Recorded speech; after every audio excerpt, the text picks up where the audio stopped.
জাতীয় ঐকমত্য কমিশনে দিনভর বৈঠকের মধ্যাহ্ন বিরতিতে খবর আসে মর্মান্তিক বিমান দুর্ঘটনার। শিশুসহ অসংখ্য হতাহতের ঘটনায় মুলতবি করা হয় দ্বিতীয় দফার ১৬তম দিনের বৈঠক। নীরবতা পালন শেষে দোয়া করা হয় ক্ষতিগ্রস্তদের জন্য।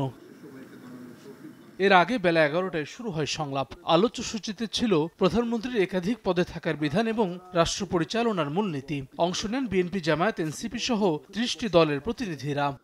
আমাদেরকে ধারণা দেবেন। দলীয় প্রধান ও প্রধানমন্ত্রী পদে এক ব্যক্তিকে রাখার পক্ষে বিএনপি, এর বিরোধিতা করে জামায়াত, এনসিপি। এর আগে বৈঠকের শুরুতে ১০ দিনের মধ্যে জাতীয় সনদ বাস্তবায়নে দলগুলোকে সিদ্ধান্তে পৌঁছানোর আহ্বান জানান কমিশনের সহসভাপতি অধ্যাপক আলী রিয়াজ। আগামী ১০ দিনের মধ্যে, আজকে সহ ১০ দিনের মধ্যে সিদ্ধান্তগুলো গ্রহণ করতে, যেখানে আমরা একমত হতে পারবো আমরা একমত হব, যদি আপনাদের ভিন্ন মত থাকে ভিন্ন মত থাকবে, যদি সকলে মিলে অধিকাংশ দল মিলে যদি আমরা মনে করি যে এটা আসলে আমরা বিবেচনায় রাখতে পারবো না, তাহলে সেটা বাদ দেওয়ার ব্যাপারে কমিশন কোনো অবস্থা নেই। কমিশন মনে করে যে এগুলি গুরুত্বপূর্ণ, সেই যে কারণে উপস্থাপন করা হয়েছে। সংবিধান, নির্বাচন ব্যবস্থা, বিচার বিভাগ, দুদক ও জনপ্রশাসন সংস্কার কমিশনের ১৬৬টি সুপারিশ নিয়ে দলগুলোর সঙ্গে এ পর্যন্ত ৬১ বার সংলাপ করেছে ঐকমত্য কমিশন।